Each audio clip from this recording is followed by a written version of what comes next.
5 Live. 18 years for Kareem Martinez. The High Court pans down a lengthy sentence after convicting the former police corporal in the shooting death of Laddie Gillett. The Christian Workers Union says it's back to square one as negotiations stall on sugar redundancy package. And joint law enforcement patrols in the South face resistance for destroying illegal airstrips. These stories and more coming up on News 5 Live.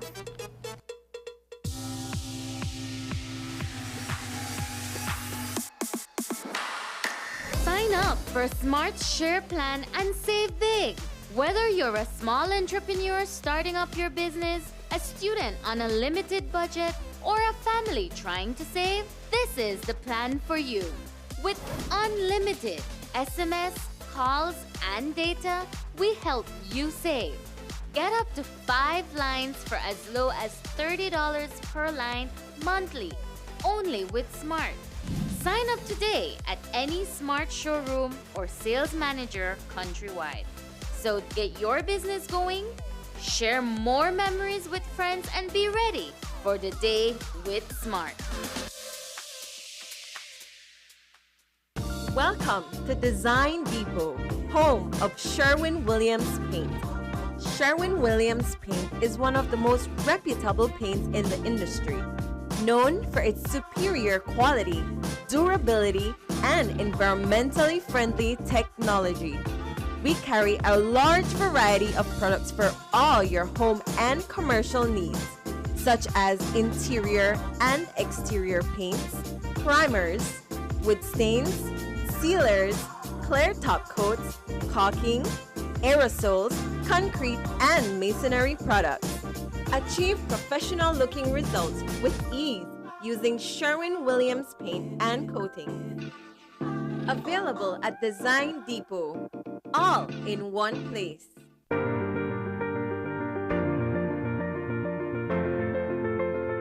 LG dual inverter compressor cools air faster by operating at speeds as high as 120 Hz with more stability compared to conventional models.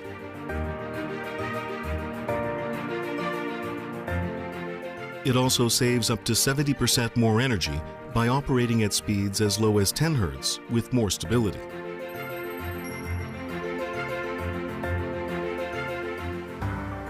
It reduces torque vibration down to 40% for quiet outdoor unit operation. Stable operation with low vibrations also results in increased durability.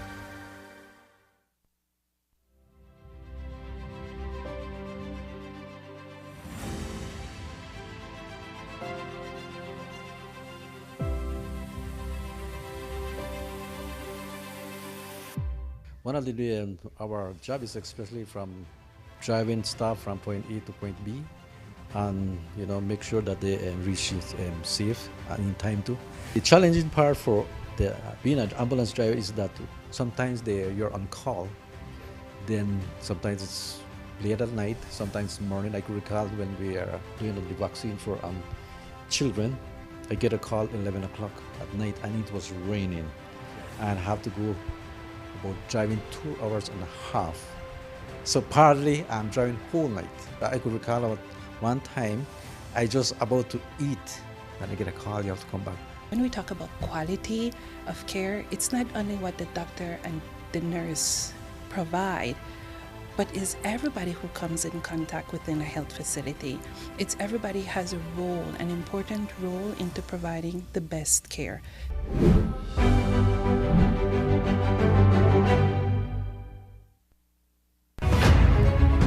Here's your chance.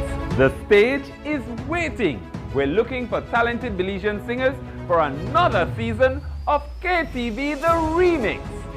KTV auditions will take place on Saturday, June 3rd and Sunday, June 11th, starting at 9:30 a.m. to 3:30 p.m.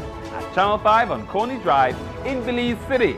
We're also now accepting online submissions.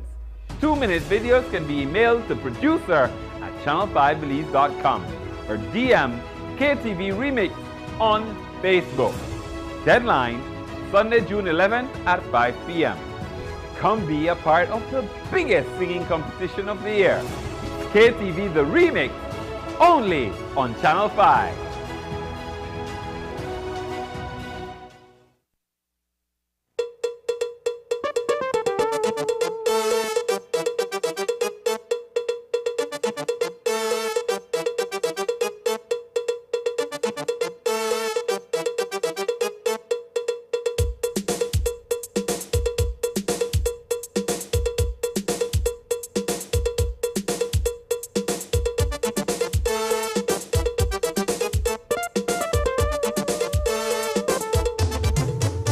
This newscast is brought to you by the Belize Bank Limited.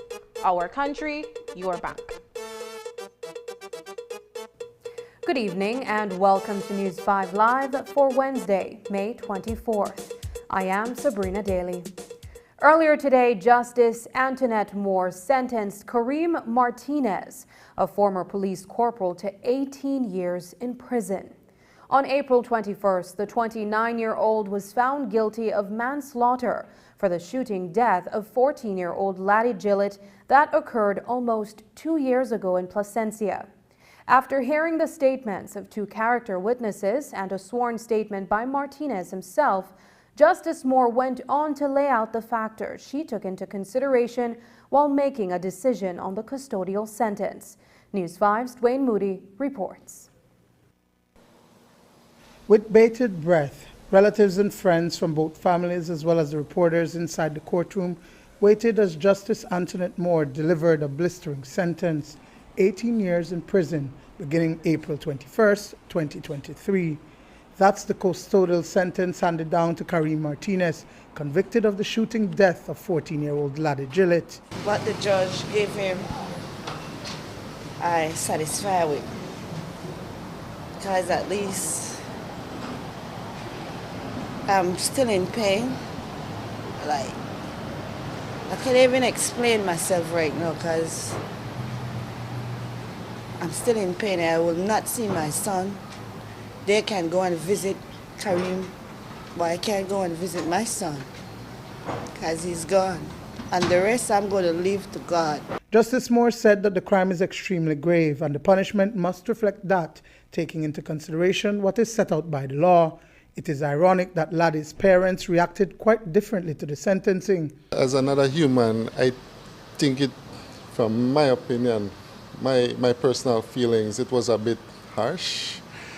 My whole thing here is for him to realize what he did. Like she mentioned, some rehabilitation and different programs that he could join. I wasn't expecting 18. 18 was a bit stiff. She knew why she did that. But for me as a human, a forgiving person, I think 18 was a bit stiff. I was a bit astonished at the sentencing because due to the mitigation and the factors considering the character of Kareem Martinez, I thought that at least a 5-year sentencing would have been appropriate, but 18 years, a bit harsh for me. It's really, sad that Kareem is the one who has to pay the price for this. I too agree that 18 years is an extremely long time.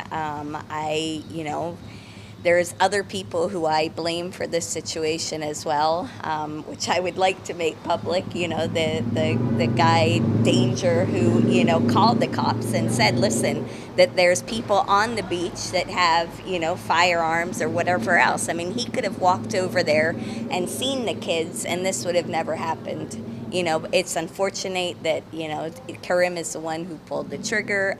As the families of Martinez and Gillett reflect on the outcome of the trial and sentencing, they say that the lives of two youths have been lost. The judge should have taken that into consideration, knowing that his father is an amputee, he is the breadwinner of the family. Yes, we lose Laddie Gillett, now we're losing another person, so it's like we're losing two persons instead of losing one. Yes, he's 29, what about 14 years? Right, and this is the whole thing. I mean, if you're sorry for what you did, it didn't even have to reach. He probably would have been spending time already if he had, but you have to find him guilty. That says a lot about him. Yes, I listen to the people come and speak about on his behalf of what type of person. Yes, he is. But if you're that person and you know this person so good, why don't you encourage him or try some way to I said this over and over in the media.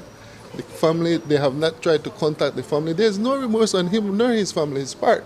I'm sorry for his family. I mean, it's not easy. It's not a tooth for a tooth.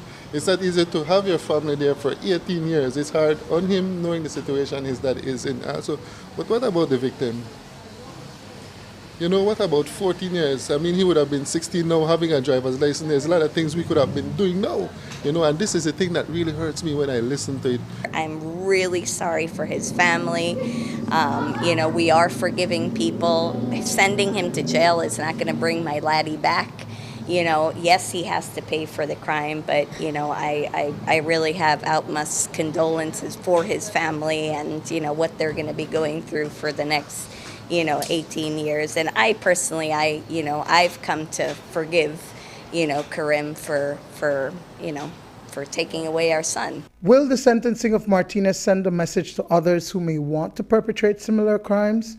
While she believes that the crime will not be repeated by the offender, Justice Moore says that the sentence is to discourage any other person from committing a similar act. This keeps happening over and over and over again with police officers, and that's extremely dangerous. I mean, the police officers are there to protect us, to ensure that we're safe, so I think that that's the message that she's trying to send. We wouldn't want a rogue police society deleting our youths. We wouldn't want that, but knowing the character of Karim, and first of all, I should have started by saying my sincere condolences to the family of the children. First of all, I should have done that, but the character Karim has, and considering all the factors for the court, I believe that is what the magistrate should have, or the judge should have taken into consideration. I'm not wishing, you get time because you deserve it. I'm not really like that, but my whole thing is I want him to learn and for others to see what could happen. So this gives Belize a lot of hope, so that they could know that when things like this happen, including involving police law enforcement officers, that there is hope for them if they just ensure it. But it takes a lot of persistence, and we can't give up. We'll hear a lot of things, but we can't give up, and we just have to stay there and be there. Dwayne Moody for News 5. The Christian Workers Union, the Port of Belize Limited, and the Ministry of Labor met earlier this month to commence negotiations for a sugar redundancy package for stevedores. That meeting was held on May 11th, and when the CWU exited the Toucan Hall at the Biltmore, its president was circumspect on details of the discussion. But he was optimistic that the meeting was a step in the direction to resolve the loggerhead that waterfront workers are facing with their employer. It's almost 2 weeks later, and while the CWU has elected a new president to succeed Mose Hyde, the union's issue with the Port of Belize persists.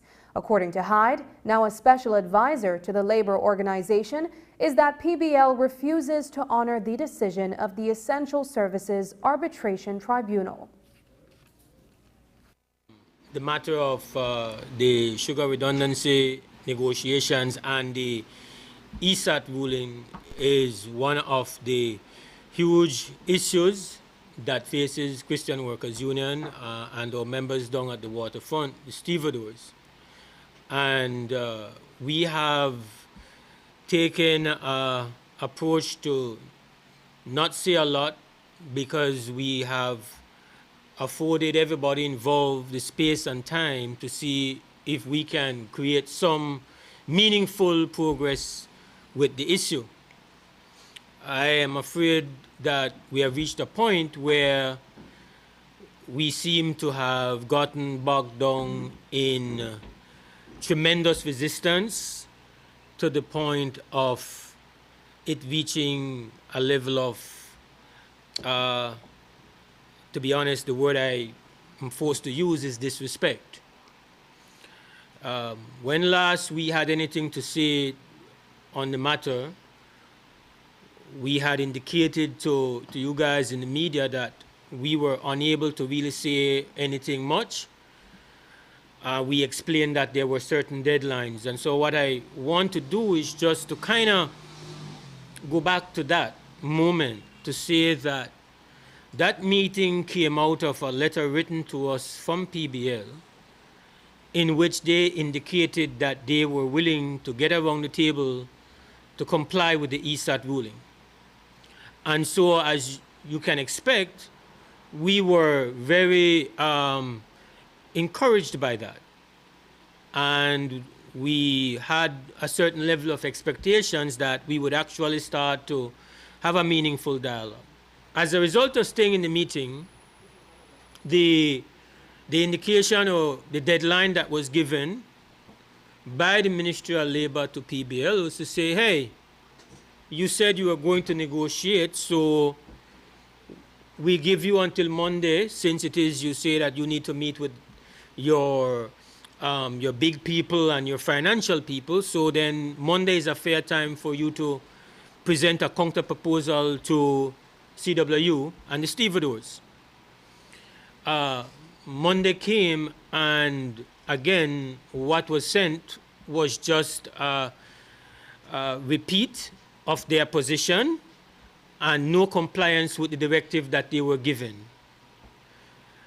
They were responded to by the relevant authorities in the Ministry of Labor to say, hey, you need to comply with this. And later on in that week, they responded in a very, in our view, aggressive manner, saying that this was not going to happen and repeated their hardline position.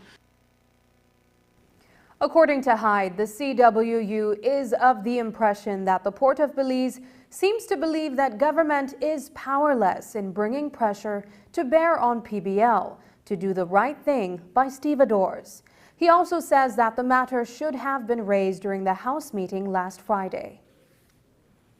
Our team recognizes as well, even though we now have the participation of the Ministry of Labor, one, it doesn't appear that PBL feels that the Ministry of Labor has any ability or any interest to really bring any pressure on them. And it doesn't appear at this point in time that the Ministry of Labor, at least since that letter has been written, we have seen nothing to indicate that they are going to back the directive that they gave in that meeting. So this update that we are given now is that this is the scenario that we will now go forward to present to our members.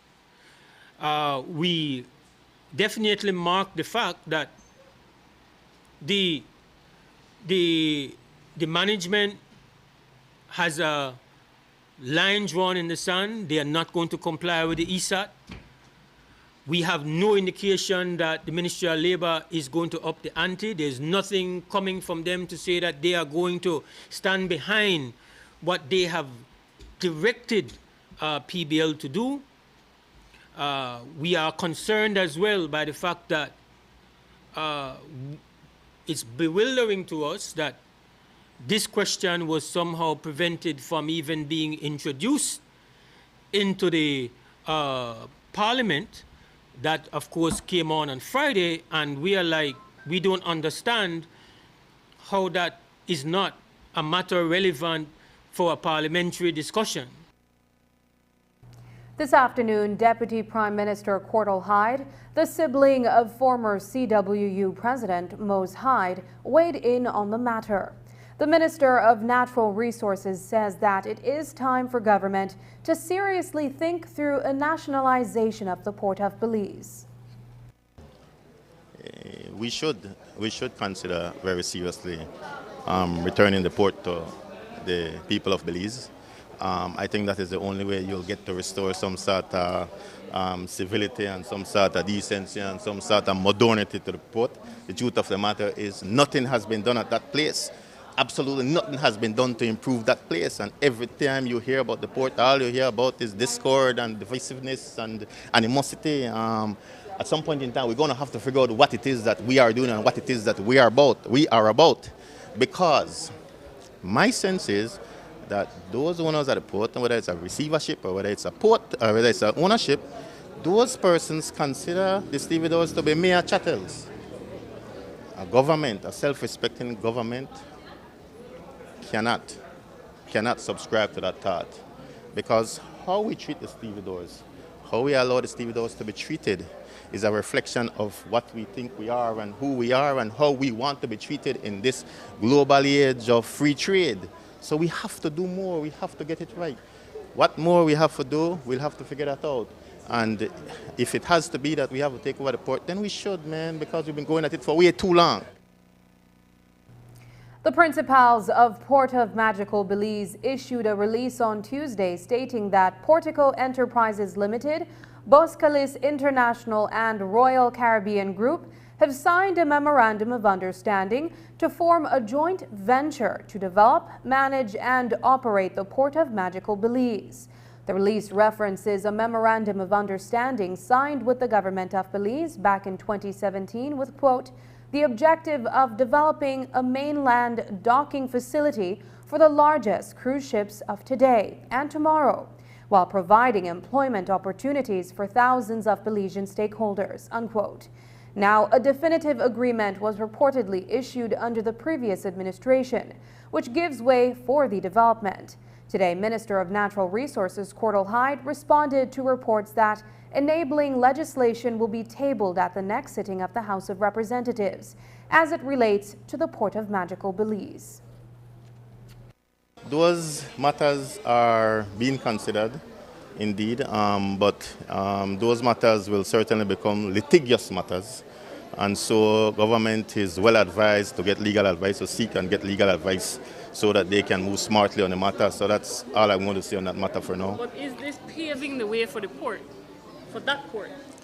If it ends up there, but we're not there yet. As I said, the government is getting legal advice on the matter because there are some legal persons who think it's a legitimate document and there are some who think it's not. As you know how it goes with the legal persons. Two different lawyers look at the same document and think two different things, but government is well advised to get it right. Coming up, Belize Defense Force faces resistance in Toledo over destruction of illegal airstrips. Find out the details of these stories when we come back.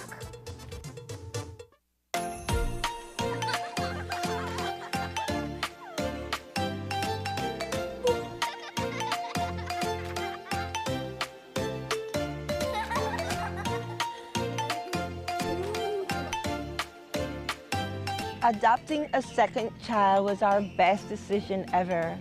Now our daughter Alexis has a little brother to play with. Now that we have our son, our family is complete.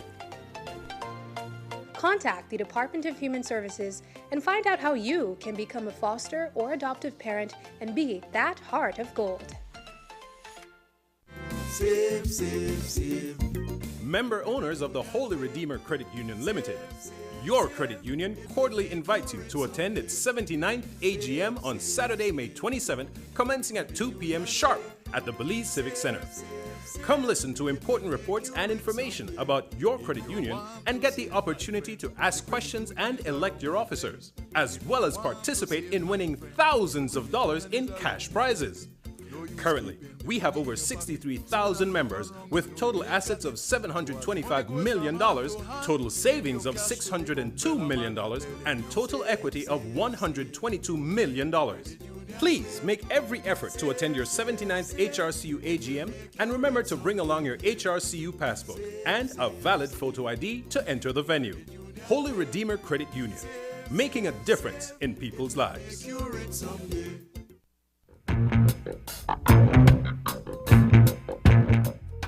The Saudi Fund for Development tertiary level hospital project in Momopan for 168,750,000 Saudi riyals loan. Nurses and doctors from across the country stood up strong in solidarity yesterday to shed light on the healthcare horrors they have had to deal with. Not having access to food and water during their shift is just the opening page of a deep catalogue of complaints about a failing health system. I hold my head in despair when I listen to this government, Madam Speaker. They are so disconnected from reality. It is, I don't even believe it's deliberate. I just think that they are clueless, Madam Speaker. We live in a country where our public health facilities, KHMH, Western Region, Southern Region, Northern Region, does not even have the minimum essential equipment,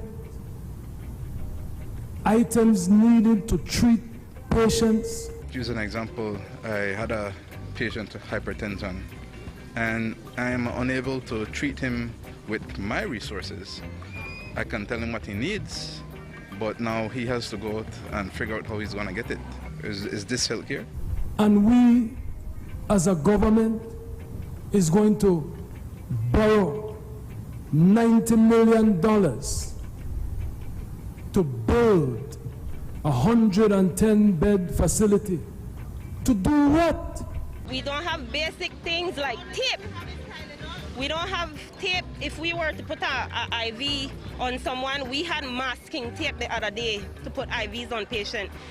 Some staff had to go and buy tape from Brody's and all over the place where we could find medical tape because there was no tape here in the hospital. There was no Pampers.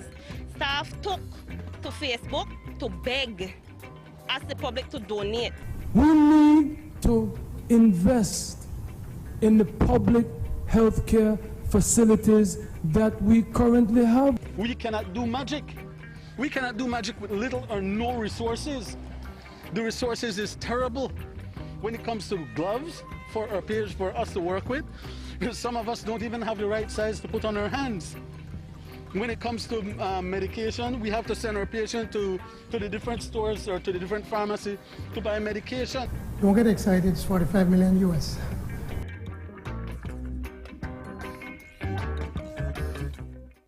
It seems like every other day, we hear of a family member or friend being diagnosed with a serious illness such as cancer, heart attack, kidney failure, or stroke. When these illnesses strike, you want to focus on recovery and your overall well-being. At RF&G Life Insurance, we offer critical illness insurance to help with medical expenses when diagnosed with such critical illnesses, providing security to access quality healthcare facilities and to ease the worry about finances. In case you are diagnosed with a life-threatening illness that is covered by the policy, critical illness insurance pays you a lump sum amount to help you obtain access to quality treatment and medication. Having critical illness insurance provides the financial support that will bring you and your family the security and peace of mind necessary to manage these illnesses. The possibility of being diagnosed can be worrying, but by having a critical illness plan, you could have funds to assist with expenses such as medications, hospital deductibles, childcare, household expenses, and so much more. The right time to plan for the unexpected is when you're healthy. For more information, visit our office today to speak with one of our experienced agents about critical illness insurance. Your health and wellness is what matters most. Take care of it.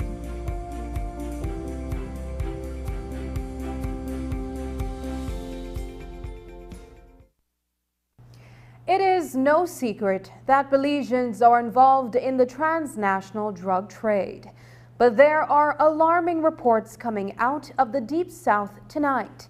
Belize Defense Force soldiers and police officers are facing threats and resistance from villagers in remote communities in Toledo district as they go about destroying illegal airstrips.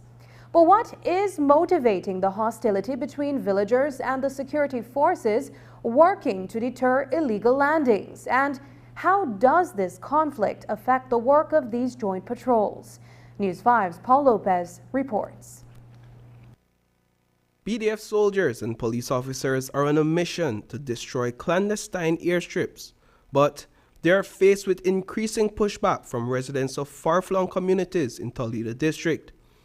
These villages are suspected of working with narco-traffickers in neighboring Guatemala. Brigadier General Azriel Loria tells News 5 that drug plane landings have essentially shifted from northern and central Belize to the recesses of the south. It's not secret that we have a problem in the south. Some time ago we have even suggested that the media be invited to see the amount of airstrips, illegal airstrips that have been constructed. In April, a joint operations team discovered the charred remains of a suspected drug plane in a remote area adjacent to a makeshift runway. Prior to this discovery, there had been a considerable lull in the reporting of illegal airplane landings in the country. Evidence suggests that drug traffickers are now conducting their operations in the far reaches of the country. Commissioner of Police Sherwin-Williams alluded to this shift at the time of that discovery. The area was extremely remote. It took the police and BDF days to get there, and they finally got there yesterday. And they found the remains of the plane. Again, we're seeing where these persons who are engaged in these activities are being very crafty in landing these planes in areas that they know are extremely remote and will take some time for the security forces to get there. The challenge of finding and destroying these crude landing strips is compounded when the security forces are met with hostility from villagers. Recently, residents of Santa Teresa threatened to harm those involved in the operations. We know that there is a connection and collusion with the Guatemalans. Across the border, there are some villagers that also assist them. We do not know at this point in time who they are, but we have some persons of interest that we are following up on. A few days ago, the chairman of Corazon Creek reportedly accused the BDF of damaging his roof while inserting a patrol in the area with a helicopter. But an investigation into the reports found that the accusation was false. It is suspected that this was done to rally the support of villagers. Florencia Marin Jr., the Minister of National Defense and Border Security, commented on the situation. Of course, whatever resistance they are, we have a job to do. Our role is to deter transnational crime, and we would continue doing so. We will not stop doing that. You know, of course, we always have to be respectful of a community. We don't harm a community or anything like that. But we will do our job to whatever deter transnational crime. It is a huge challenge for our soldiers and our officers out there, and but we will not be deterred. One question I didn't get a chance to ask was reports from one chairman that in deploying some BDF soldiers, his roof may have been destroyed by the helicopter. What do you chunk that up to? Do you chunk that up to be some sort of mischief, or was that in fact the case when you did the investigation? Well, the feedback I've gotten is that because we immediately sent down to check, and from what we heard, that there was no damage actually done. So I'm not really sure the source of that, but we did double check to ensure we're not, like I said, we have to still protect our communities. In particular, the chairman of a village. The resistance is taken as a sign that military operations are significantly thwarting the plans of narco-traffickers in the south. These operations, however, come at the cost of public safety. Naturally, we believe, because we're not certain, we cannot say that is happening, but we believe that they, whenever they don't receive their cargo, whenever we deter them, successfully deter the planes not from landing here in Belize, there is frustration amongst them, and perhaps we assume that it's the Guatemalans that pressure them to do something about the situation, and hence the reason they're doing it. It's the Guatemalans, we believe, that are pressuring the persons in those villages that are dealing with moving the drugs to do something, and to perhaps threaten, warn, say, tell our BDF and also the police, hey, if you guys don't back off, then we are going to do something to your families or yourselves, etc. Reporting for News 5, I am Paul Lopez. As joint patrols continue to destroy clandestine airstrips in Toledo, members of these field teams are reportedly clamoring for greater personal protection. Reports are that they are seeking approval to carry personal licensed firearms. They are also requesting that life insurance be provided to them, that there be an increase in their allowances, and that surveillance cameras are installed at their residences. There are reports that field team members have been noticing suspicious persons roaming the vicinity of their villages and homes. We asked Minister Marin about his ministry's response to these requests. That's one of the main missions of our ministry, the husbandry of these both armed forces. And it's always the improvement, sourcing the right equipment. It is based on their needs. This is part of the big challenge that we're facing, always procuring the right equipment to aid our soldiers to be on the field and to be effective on the field. So it is always a challenge. We're working on that with them, that they need. They're the ones who can tell us what they really need, and we're the ones who have to procure it. So we're working on that. We're always on it. How serious are you guys about providing the sort of resources that they're clamoring for at this point? We're working on that always, because that's one of the things that we are always getting when we have our meetings with the regular meetings with the commanders. They will tell us, like, we need this equipment, we need that equipment. If it is in our budget, we procure it immediately, or sometimes we have to go to cabinet to ensure we get the funding for it. It's an ongoing thing. It is not something that is new to present day. It is always. Every minister will tell you that every year there's always new threats, there's new equipment out there, there are other things that they could do for the soldiers to be more effective. So it's an ongoing issue, always. Today, the mobile land clinic of the Ministry of Natural Resources made its way to Southside Belize City, specifically the Port Loyola Division. As early as 8:30 this morning, scores of persons gathered at the Young Men's Christian Association for an opportunity to meet with government representatives to get their land documents sorted out. In some cases, persons who have been waiting for years for land titles walked away with their certificates in hand. A News 5 team stopped in at the land clinic today, and Dwayne Moody filed this report. Over the course of 2 days, it is expected that around 200 persons who are either applying for a piece of land or getting their land issues resolved will be converging at the YMCA on Farbers Road extension. It is the location being used to house the Lands Department as the Ministry of Natural Resources embarks on its mobile land clinic in Southside Belize City. We haven't been on the south side. We've saved the best for last, and we're starting in Port Loyola because Mr. Gilroy has been very, very determined to have us here. And so we're glad to be here, man. We are taking care of some issues for people that date back, in one instance, 35 years. Someone lives on a family lived on the land, or lives on the land on Penn Road from 1980s, and I've not been able to get the land surveyed. I've not been able to get any kind of papers, so we are in the process of getting that done for them. Thankfully, we have another instance where a lady deceased left the land. They've been creating all kinds of problems for the daughter to get the land. As it turns out, it's a leased land. The lease has expired for so long so that daughter could have applied for that land some time ago, because there's nobody else applying for it or objecting or requiring it. So it's those kinds of issues we are dealing with, in addition to people applying for their purchase prices and their lease approvals and land certificates. The ministry has been going across the country, bringing the services of the Lands Department to the people. And as we found out from those in attendance, their issues are similar to others elsewhere. Been up and down in Belmopan. I'm a part of the government of Belize, working with the government. But it's very hard to get your documents here, and I don't own any piece of land in Belize, and I'm finally trying to get my documents together. I did the application, I did the fulling of the land, fencing it up, and I did some real development because Belize is a swamp ground, But so far I'm seeing progress. Every Belizean look forward to own a piece of this paradise, and you really cherish Belize when you own a piece of Belize. I put in all the necessary effort to be here with my wife because we really needed a piece of land.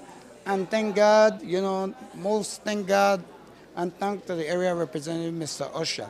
I've seen how hard he's been trying for us, and things been happening. We finally got something where we could say we could left with picnic when we move on, We own a piece of the country.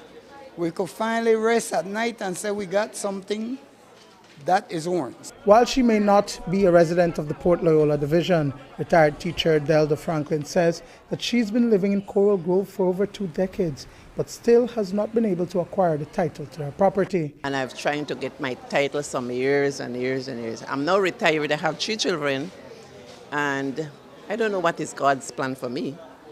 I wouldn't want to have war with my children when I retire. I want to really put things in place for them. I came with a very positive mind something I prayed about, and you know, things never happen before time. I think that this is my time, and I think that I'll get my documents. How long have you been without your documents?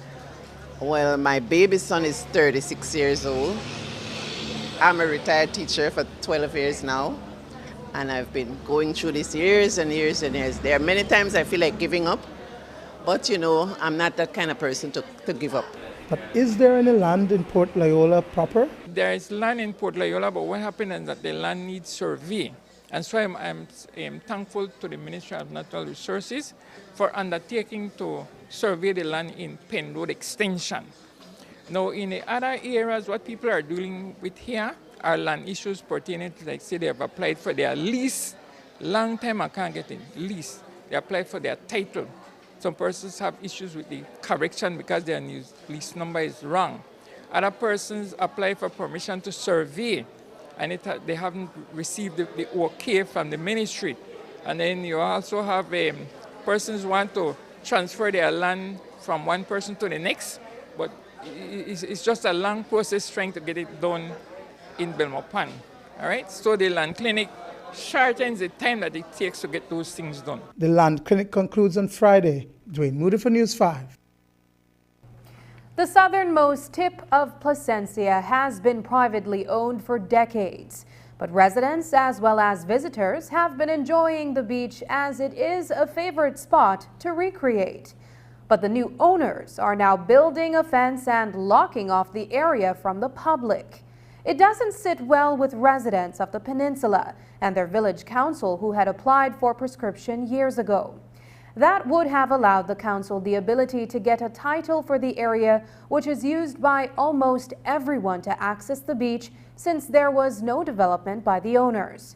But the application was rejected by the previous administration, and it is now in the hands of the new administration. Minister of Natural Resources Cordell Hyde says that while they have met with the village council on several occasions, it is an issue that could have been resolved years ago. The question now is, how much will this cost taxpayers if GOB chooses to reclaim this land? Here's what Minister Hyde had to say. If they had approved that, and those persons and the village council had gotten that prescriptive application approved, then we would have gotten that thing free of cost. Because the truth of the matter is the village council, the residents, visitors, everybody's been using that point for a very, very long time. Even though the area, the land has been private property for even longer. You're talking about, I don't know, almost 100 years or thereabouts. So it's private property for that long, but the village council and the residents have been using that for a long time, for over 12 years. And if you are occupying private property for 10 years, uninterrupted, no one comes to you and say, this is my property. No one issued a letter. Nobody said anything. Then you can apply for that. You can apply by prescription, and you can get the title for that. So that could have cost us not $1 6, 7 years ago. Unfortunately, the new owners, the old owners sold the land to some new owners, and the new owners are establishing their ownership, their occupation, and not a problem. So we've met with them, and we've committed to help. In fact, our legal counsel has actually been in touch with the new owners' legal counsel to see how we can amicably settle it, how we can work out some sort of arrangement where that particular piece of the jewel, that particular crown jewel will be restored to the residents and to visitors alike, because that's absolutely beautiful piece and absolutely needed piece of property. That is the challenge. That is the challenge. That's why we are moving very slowly on it and not moving too fast and getting our head of ourselves. That's why we have our legal people speaking to their legal people and try to figure exactly what the cost of that will be. Because if you take someone's private property, then you have to compensate them. And you have to promptly compensate them and justly compensate them. And so we have to make sure that we are moving smartly. I think those folks bought that land, the entirety of it, for a little bit over $1 million. We have to go through a process. We have to see, first of all, if these persons are willing to sell. If they are willing to sell, at what price they will sell. And then the chief valuer for the government and for the people of Belize will then have to put a value on that so that we can negotiate a price But we have to be reasonable, we have to be realistic, because the truth of the matter is we're not overflowing with money like that. But it is a valuable piece of the jewel. And if they're not willing to sell, what then? Let's hope they're willing to sell. If they are not willing to sell, then as I said, we can still look at it because it's for a public purpose. Government can acquire property for a public purpose. Minister of Natural Resources Cordell Hyde also spoke on the issue of huge compensation payouts for lands and possibly enacting laws to prevent future incidents. As we've reported in the past, land titles have been issued to persons for parcels that were already privately owned. GOB would then be compelled to issue compensation at the market value of the property, which in some cases is hundreds of thousands of dollars in payout. Minister Hyde says that it is a vexing issue that they have been trying to mitigate. We've been wrestling with this thing for a while. It's a vexing issue, and again, the Constitution guarantees that if you own your land privately, then government cannot just take it away from you without compensating you. We have our legal counsel right at this moment looking at coming up in ways as to mitigate, so as to reduce government's exposure when these kinds of things go wrong. Our legal counsel working very hard on that. But in the process of trying to finesse the law and coming up with a law that's workable and constitutionally acceptable, we have to deal with these litigations every single day. Cases keep popping up where duplications and the claims are exorbitant. They're painful to even consider. I try not to think about them too much because they're going to overburden you. Yeah, going to pull out here that I don't have. After the break, a mother's fight for custody of her daughter. But first, here's the weather update with data from the Belize Met Service.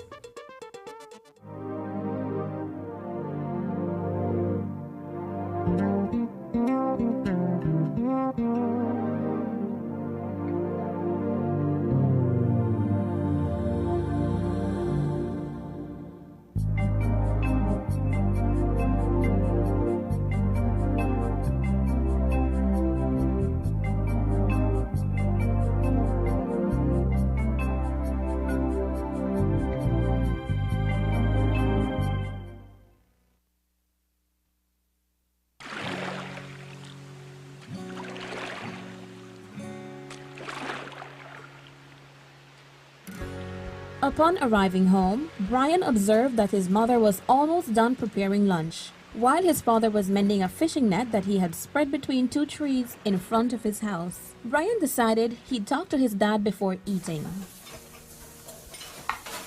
How are things going, son? How was school? Did other children arrive? No, Dad. I'm the only one who arrived. And after a while, Marta also showed up. But the teacher did not teach us a normal class. Instead, he told us about climate change and left us an assignment. That's what I wanted to talk to you about. Let's see. So what happened to you? You look worried. Tell me.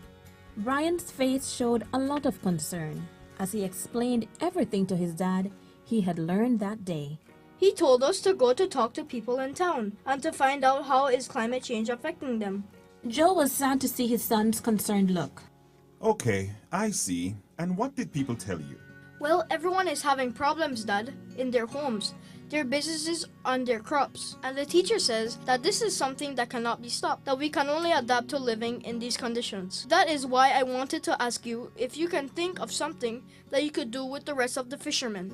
You know, a couple months ago, some persons from an organization came to us to talk about this, and together with the fishermen, a proposal came up to create fishing replenishment zones. That is areas where the fish can reproduce and grow so that there are more fish available, and later we can have more to catch. The same protection will be applied to mangrove or reef areas, which would be recovered and be in better condition. Next week, we will have a meeting with the rest of fishermen to talk about this. You may join if you want to. Brian was happy to hear that fishermen were already looking for solutions to adapt to climate change. That's great, Dad! Yes, of course, I do want to go! The next day, Brian and Martha got together to go to school. They were talking while they paddled all the way. Martha told him that her father had told her about some ideas that he had heard, and Brian talked about the idea that his father had told him about the fishing replenishment zones. They were both hopeful that things could improve.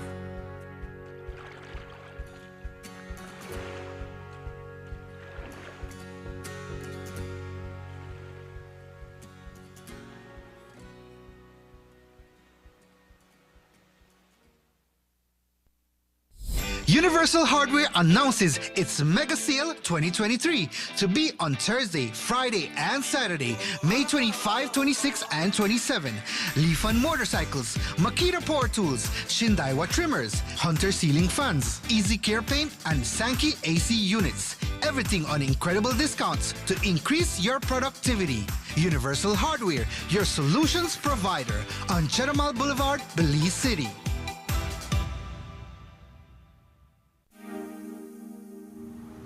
Whether you're in a bustling urban area or a tranquil rural community, connectivity matters. Internet access is key to continued socioeconomic development. That is why Digi, our national telecom, has and will continue to invest millions of dollars to expand its mobile and fiber networks throughout Belize. Thousands of mobile users and households, especially along the highways and in rural communities, are now enjoying the benefits of Digi's resilient infrastructure. Our national telecom will continue to lead the charge towards digital transformation by utilizing cutting-edge technology and maintaining an unwavering dedication to excellence. With our DigiWallet solution, Belizeans in urban and rural areas now have easy and safe access to a wide array of financial services via their mobile devices. And with the recent launch of Digi TV, Digi has made history, becoming the only quad play service provider in Belize. Now, customers can save with our Digi One bundles that offer home internet, mobile, home phone, and Digi TV services, all in one place. Digi is committed to providing all communities with access to high-quality, reliable, and affordable services while unlocking untapped potential and opening the doors to a brighter future for all. Be a part of the transformation and experience connectivity like never before. Because with Digi, connectivity matters.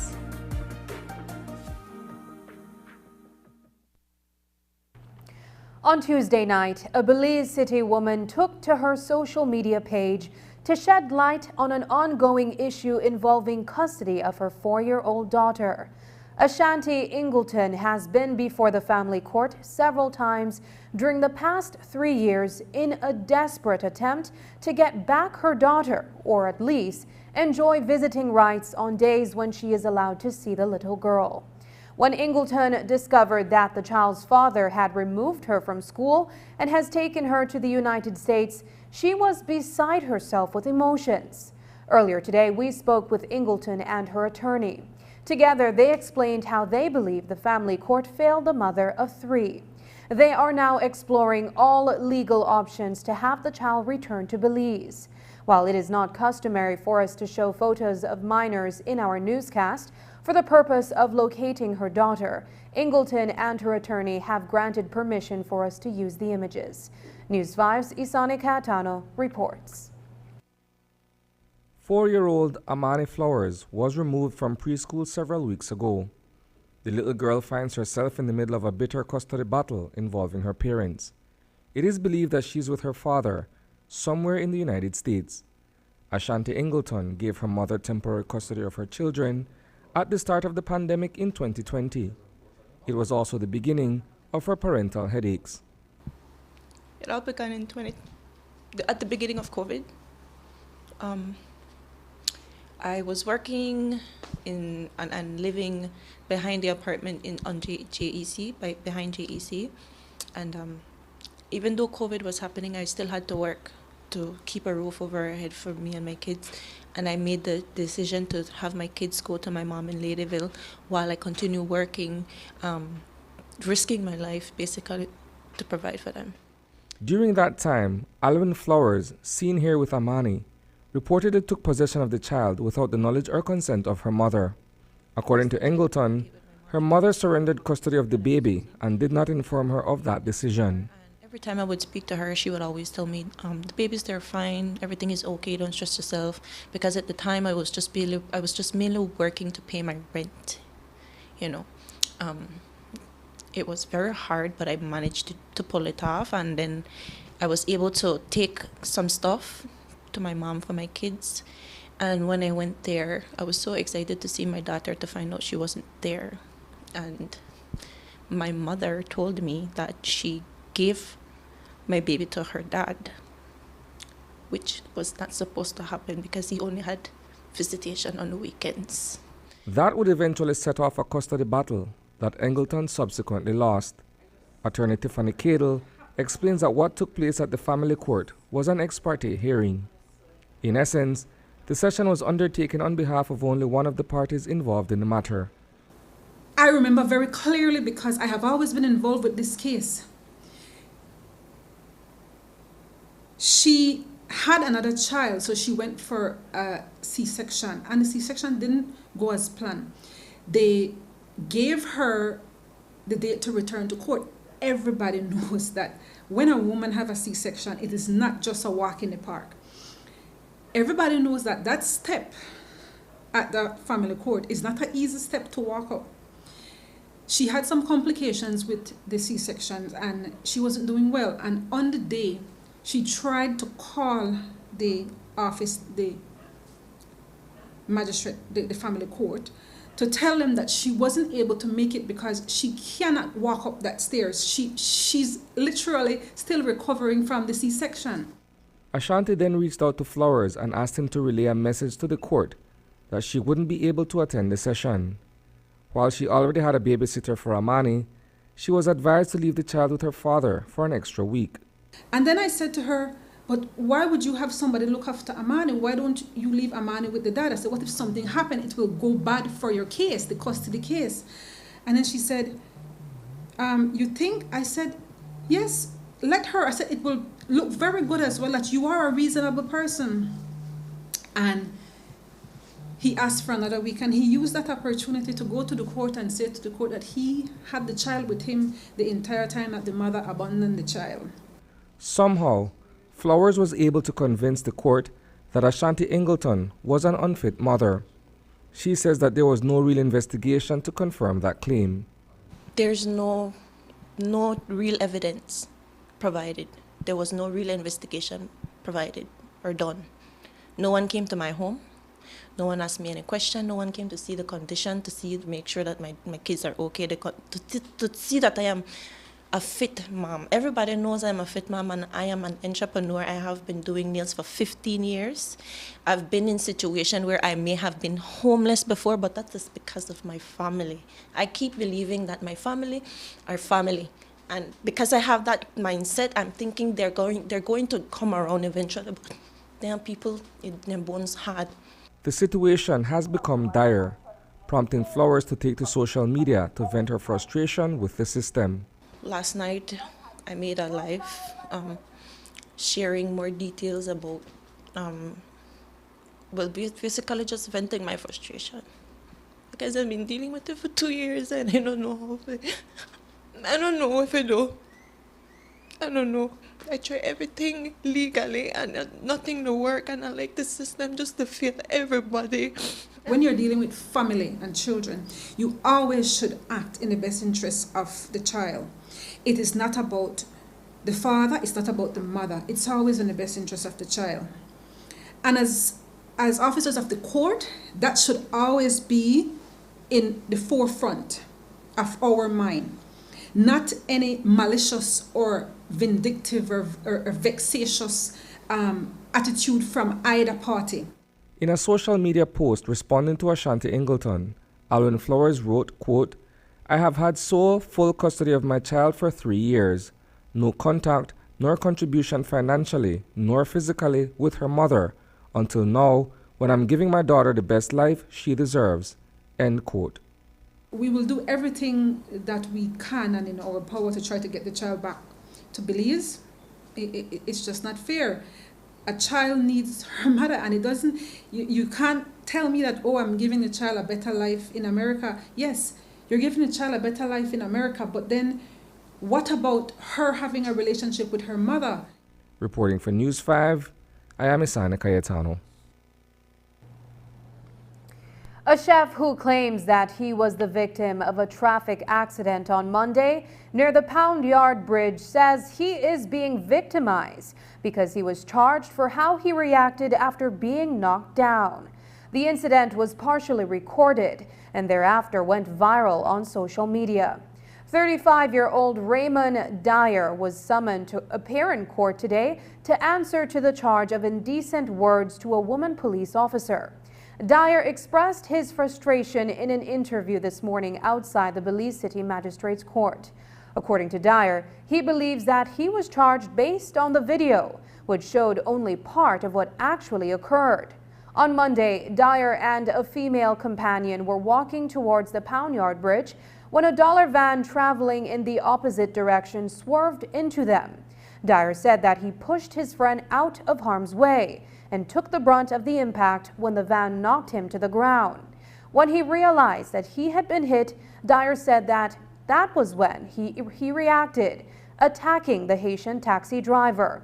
The chef admits that he was wrong to hit the taxi driver, but that his reaction was upon realizing that he had just been subjected to a near-death experience, for which he was taken to the hospital for treatment. It was when he went to make an official police report about the incident that a female corporal told him that he needed to make his way down to the King Street police station to face a charge of indecent words to a police officer. But Dyer told us today that he was not talking to the officer when he uttered obscenities right after the incident. But he was informed at the court that he was free to leave. That is, until the court paper with the charges is made out. I was cursing and I was behaving what the police they call disorderly, but I got hit by a vehicle, you know. My kids, my life flashed before my face, my eyes, you know. I believe I was within my means to react how I react.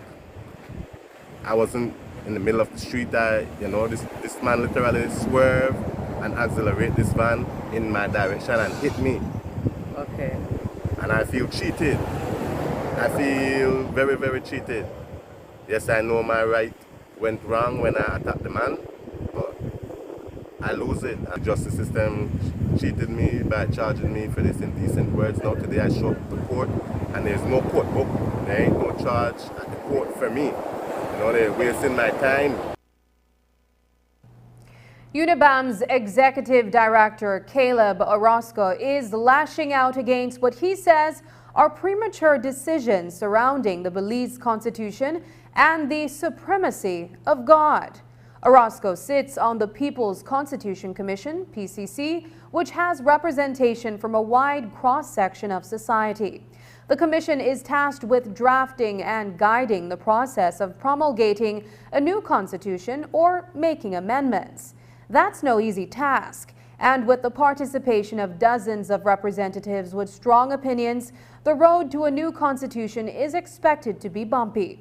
Reports coming out of the PCC suggest that representatives of the LGBTQ+ community will seek to challenge the supremacy of God in the Constitution. This morning, News 5 caught up with Orozco, who says that those who are opining are doing so without the proper information. We cannot say in this country that the Catholic Church is more privileged than the Baha'i faith, or we cannot say in this country that the Jehovah's Witness is less privileged than the Anglican Church. That is not what has been said in case precedent. Beyond that, there's this argument that, or I saw a post that said that somehow debating the removal of supremacy of God from the Constitution is reverse discrimination. How in the world can it be reverse discrimination if you have not demonstrated any knowledge of civil rights history, any knowledge of case precedent, any knowledge of human rights, and in this case the state international obligation or the constitutional obligation of the state? How can you speak of reverse racism, or in this case, reverse discrimination, in such an ill-informed capacity. It's lazy journalism. Let's talk about all the murders in 2000, from 2000, over 2,000 plus people have been killed. Does that reflect our seriousness in our Christian faith? Let's talk about all the cases between 2016 and 2018 that appeared in the family court, where 70% of the cases are dropped. Does that reflect our seriousness about the Christian faith of this country? Stop it. If we're going to speak about issues, speak from a place of preparation and homework, for God's sake. Speak from a place of knowledge, not from a place of stupidity. In a country where we spend over a quarter of the national budget on education, how in the hell that we can act so stupidly in discussing a simple phrase, supremacy of God, without homework? What happened? Many of the people in this country did not like to do their homework at school, so they're now pulling out to their ears and they're behind a position that does not exist in legal case precedents. Come on. When we return, Carbon Symposium looks at ways of earning money while protecting forests.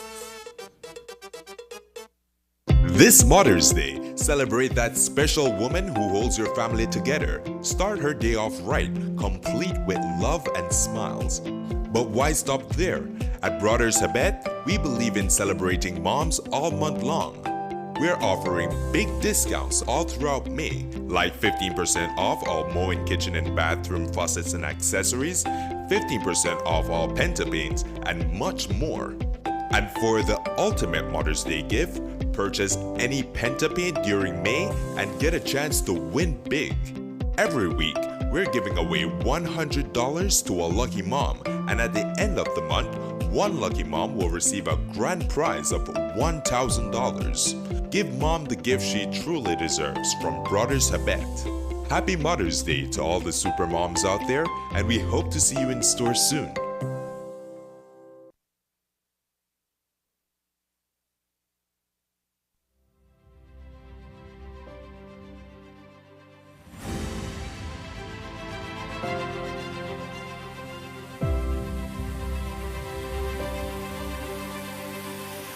A typical day for me is mostly when greeting the patients when coming in, if they need ask any questions, they need any assistance. Because sometimes I just general question or general information I want. Then sometimes they need assistance, so bring them in because somebody can't walk, can't move. Or if the nurses, they need somebody to put into the bed, I'll be assisting the nurses then like that there. Usually I try to ask them what is the problem, what is the situation. Because sometimes it's simple things that maybe nobody have given the answer to, and they get irritated that they not get help. And even if I can't get the answer, I go find somebody else or ask somebody else for them, and that usually help their mind. Because most time people just want somebody to try for them. Everybody has a role, an important role into providing the best care. Some have that direct contact with a patient or the user of the facility, and some don't, but they're still key players.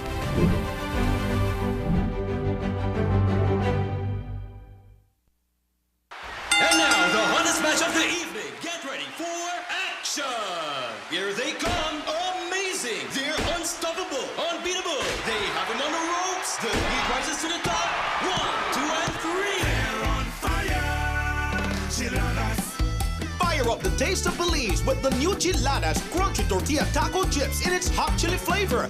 Fiery habanero brings the heat. They're on fire. Chiladas. From Snackers, done right, done here. Well, I can't believe the grill pan is full of the grill. Well, don't worry about nothing. We got a new one at the Benny's Father's Day Fest. So that they happen again? Yes, and this year, Benny's is giving 19% off store-wide. Yes, 19% off everything. Why, we have for the day, bro. But wait, don't forget, the race is still on.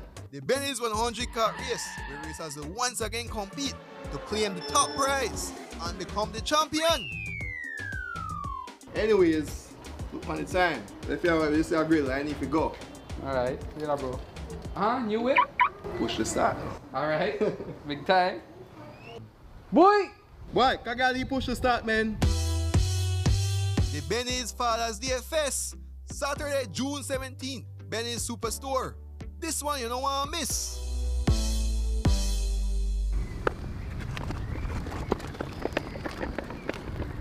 Hola usuario de eCash, la aplicación eCash está disponible en español. Cambiar el idioma de tu aplicación de eCash de inglés a español es rápido y sencillo. Déjame mostrarte cómo se hace. Primero, abre tu aplicación eCash. Introduce tu PIN. Toca el icono More en la parte inferior de tu pantalla. Selecciona Security. Selecciona Language. Y luego selecciona Spanish. Vuelve a introducir tu PIN y ya está. Tu aplicación de eCash está ahora en español y puedes seguir disfrutando de tu cartera digital eCash. La aplicación eCash de Belize Bank te hace la vida más fácil.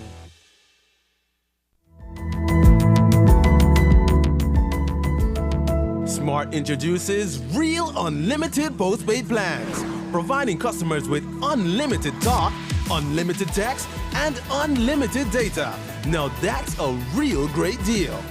With Smart Plus, Share 1 and 2, and Enterprise 1 and 2 plans, you can talk as much as you want, text as much as you want, and for the first time ever in Belize, you can enjoy unlimited data with your postpaid plan. So come in and sign up for an unlimited postpaid plan and enjoy limitless possibilities. In addition, other plans such as the Flex Junior, Choice, and Select have been boosted with a lot more talk, text, and data, providing you with the best value for your budget. Be unlimited with Smart. It's time to power your dollar with Smart.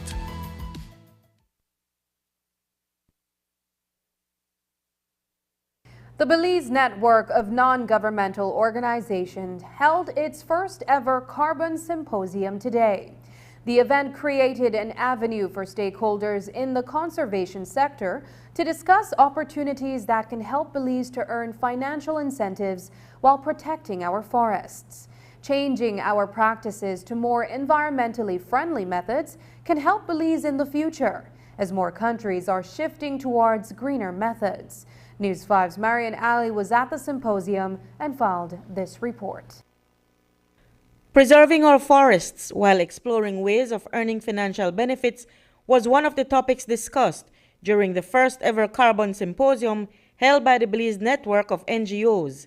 Dr. Elma Kay is the managing director of Belize Maya Forest Trust and also chairs the board of directors of the Belize network of NGOs. We are learning, creating an educational space and creating awareness about carbon and the opportunities, for example, with carbon markets, how those opportunities can actually help us as a country in terms of securing our forests, securing our biodiversity, securing things like watersheds, but at the same time having a financial incentive behind it. Carbon allows us a way to get some income and value from those forests without having to actually deplete the forest and hence keeping some of the values that those forests provide to us, like water security, which is important for adaptation to climate change. Anna McMurray, a forest carbon technical advisor for Wildlife Conservation Society, is an expert in agricultural forestry and other land use sectors. She says that Belize has been doing well in earning carbon credits internationally. There are several private carbon projects in the country that are very successful and have produced carbon credits that are being sold in the international carbon market that can be used as an example to scale up these types of land-based carbon initiatives, not just in Belize, but throughout the region, in the Caribbean and Central America, and throughout the world. So I think Belize can be seen as a leader in this field. McMurray believes that opportunities that lie out there for us can assist us in meeting our climate change targets. I do think the international carbon market can provide a source of financing to Belize to help meet its climate change targets by implementing these site-based carbon projects and a larger, hopefully in the future, a larger jurisdictional RED Plus program.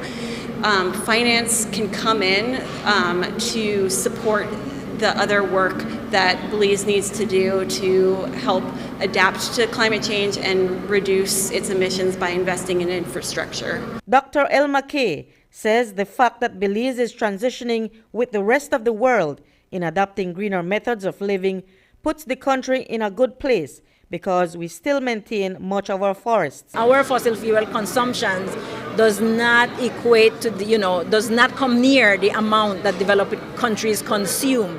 So for us, it's a good move in terms of good practices and being conscious. But actually, the countries that most need those adjustments to, for example, solar and electric bikes and all these things, those really are the countries that are the high emitters because they need to reduce their carbon footprint. Reporting for News 5, I'm Marian Ali. Carbon projects are not new to Belize. They've been developed and have been applied for several years now, though they were done in small scales. Now that the world is shifting to practicing safer and more environmentally friendly methods, carbon projects are becoming grander in scale. The managing director of the Belize Maya Forest Trust in northwestern Belize shared with News 5 the concept of a project that they have come up with. What we're trying to do and what I will speak about is for the Belize Maya Forest is scaling up that effort to a forest that's trying to measure the carbon in the entire forest, which is the entire 236,000 acres, and then doing a project at scale such that everyone can benefit from that, from being able to have the sustainable financing to manage the reserve in perpetuity, to being able to do our community work, to also having some for the government of Belize. Up next, 125 soldiers and Coast Guards attend military training in Louisiana.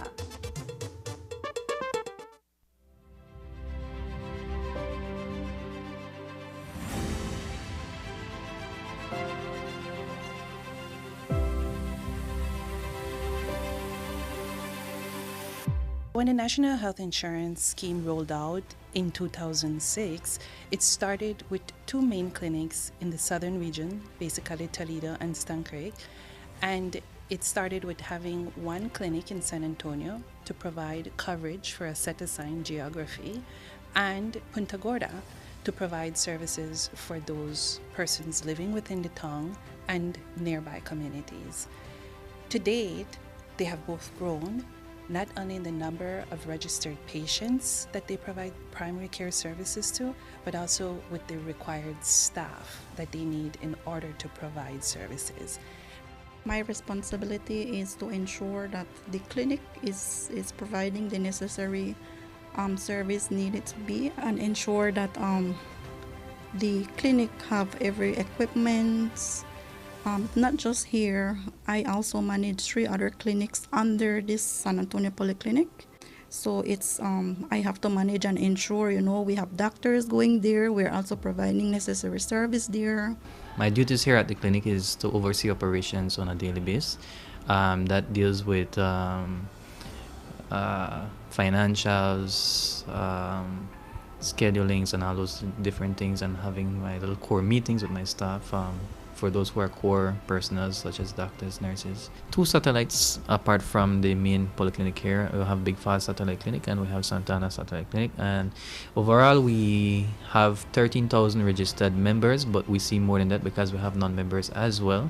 So that's approximately around 19,000 per annum, in which we're seeing in terms of patients. Now they're able to access these services. The services are coming to them, and it's not them having to go all the way in the city or having to catch a bus to go somewhere else private, but actually the services are being given to them.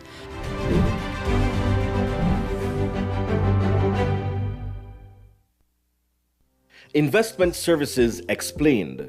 In September 1999, SSB's Mortgage and Investment Unit was created.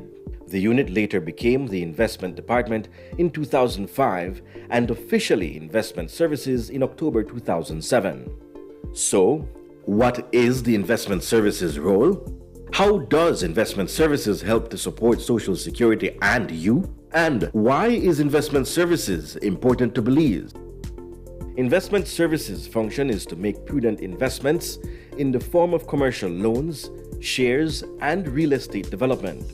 The interest income generated from these investments ensures the fund is sustainable to pay current and future Social Security benefits to its insured persons. The investment income is used to support the working population and pay pensions such as retirement and invalidity. Additionally, investment loans support economic development through commercial loans to startup and existing businesses while aiding in increased production of goods and services. We can expect investment services to continuously impact the lives of every insured person through Social Security pensions. Investment services will continue to support the Belizean economy through secure investments in various industries. And that is why investment services exists. Social Security Board, an investment for you, your family, your future.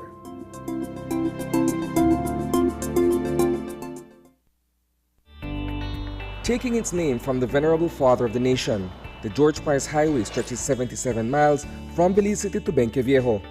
Originally built in the 1930s, this cross-country highway system is the artery that links Belize to Central America at the western border with Guatemala. That connection facilitates overland trade, supporting Belize's economic development. Winding its way across the scenic countryside, the George Price Highway from Roaring Creek to Esperanza has been fully reconstructed to meet international standards, with particular emphasis on road safety. A shorter and hassle-free commute is best enjoyed when everyone obeys the traffic laws. To reduce the number and frequency of road traffic accidents, it means that a seatbelt must be worn at all times and the speed limit observed when traveling along the highway. It also means that pedestrians must use sidewalks and crosswalks where available. Buses should only board and discharge passengers at a designated bus stop. Road safety is everyone's responsibility. It begins with you. It's good to keep the environment clean. BSWAMA, step up the pace. They're going places to manage your waste. So make we stand and make well sure. No garbage left on the seashore. The whole of Belize we stay clean, cause we know say worth much more. We have pretty environment. So when you see the garbage on the ground, go off me and just bag it on. Cleanliness has always been second nature to us. So let's work together to keep our surroundings beautiful and healthy. No garbage in it.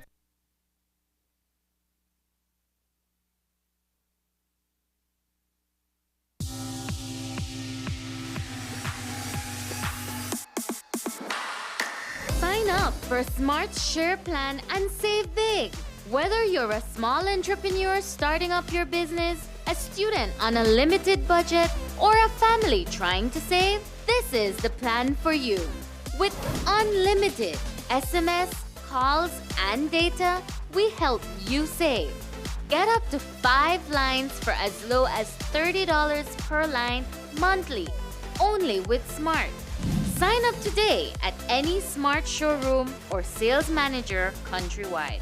So get your business going, share more memories with friends, and be ready for the day with Smart.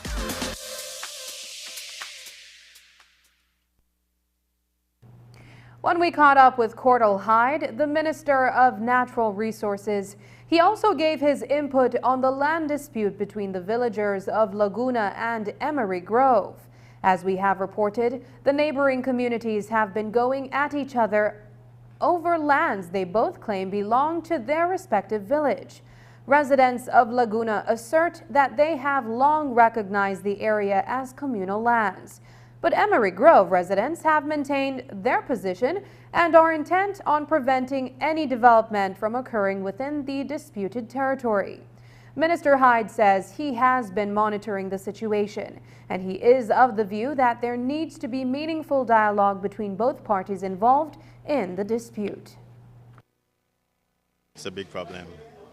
I wish we could talk to each other some more rather than at each other, because I think that's where we're going wrong. Like, I know I don't want you to get all upset with me and take it personal, but I feel like at the end of the day, all the lots of press conferences from all the sides involved, I see the usefulness in that, in getting out the message, but ultimately we have to sit and talk with each other rather than at each other. What I think we really should be doing right now is having a national education campaign for people to understand what's at stake here, for people to understand what's the responsibility of this nation in the pantheon of nations.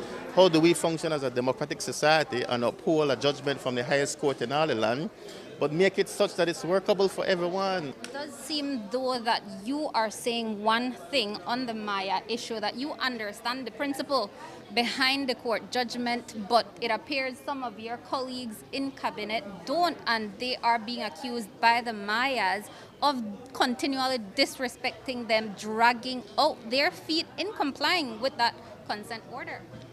But I mean, we're a diverse society. People will have different opinions. At the end of the day, it's for the majority of this nation to understand what is at stake, what is required, what's the responsibility of the government, what's the responsibility of all parties involved, as long as there is this court judgment. This morning, the Philip Gosen International Airport was teeming with activity. Over 120 Belize Defense Force soldiers and Belize Coast Guard officers left the country en route to Louisiana. They will be spending the next 3 weeks away from home on a training exercise. The trip is the result of a partnership between the Belize Defense Force and the Louisiana National Guard. News 5's Paul Lopez was there for their departure. Here's the story.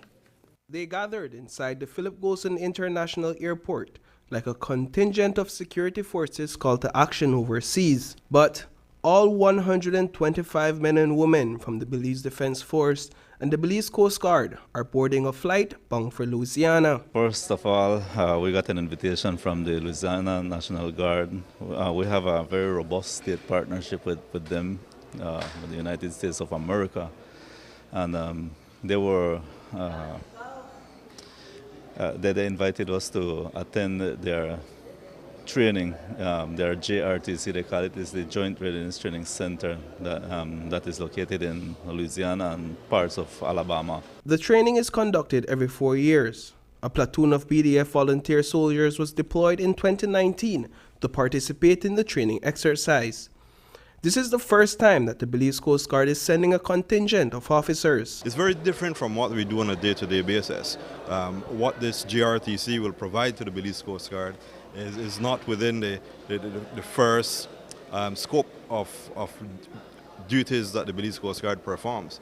But it's very, very essential, something that we learned in the after action from Hurricane Lisa, that the Belize Coast Guard will be required to work shoulder to shoulder with the Belize Defense Force in built-up areas, for example, in Belize City, where our disaster relief efforts jointly really had a huge impact in Belize City alone. With 18 years of service in the Belize Defense Force, Major Elmer Moore has been designated the contingent commander on this trip. My role as the contingent commander is to actually ensure that the troops move from Belize to Louisiana, and then by the time we finish the training, come back from Louisiana to Belize and ensure that they get all the training that was planned for them at Louisiana, coming to the small tactics and everything that they have to learn from our partners from Louisiana National Guard. We have a lot of them that it's their first time flying to the U.S., actually first time boarding a plane. Yeah, so they are excited about that, but they are more excited about going on the ground and doing what we do best, train and, represent Belize. They are going to do basic military training to refresh their skills. They're trained professional soldiers here, but we are going to do a little bit of joint training along with them, joint binational training with them, where they are going to put into practice what they have so far and try to learn new military skills.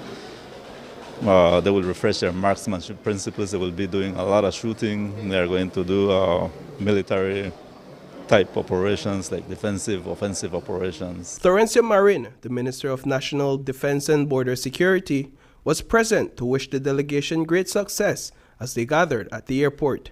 Minister Marin says the skills they will acquire in Louisiana will prepare them for the challenges ahead. It is important that we get all this readiness training for our soldiers, and this is one of the best opportunities we'll be getting, and that's why I felt it's important to be here, for them to know that their government is with them, their government is supportive of them, and it's always good to lift the morale of the troops. Reporting for News 5, I am Paul Lopez. And that's the news. Tonight's broadcast is available at channel5belize.com, on our Facebook and on YouTube. I'm Sabrina Daly. Thanks for joining us, and from all of us here at News 5, good night.